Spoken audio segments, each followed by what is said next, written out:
In front of me is CUBOT King Kong X, and today I would like to show you how you can operate voice recorder.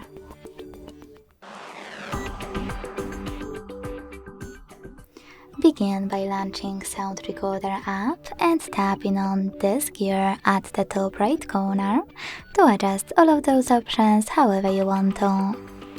Then go back and tap on the red button at the bottom left corner. Select Allow. And as you can see, recording is on. To pause it or unpause it, use the same button. To end it and save it though, click on the right one. Now name it however you wish to and tap on Save. To access list of all your recordings, turn off your recorder and click on this icon of couple of lines. To play your recording, click on it. To delete it, hold it and use bin icon at the top right corner. Then confirm your choice in the pop-up.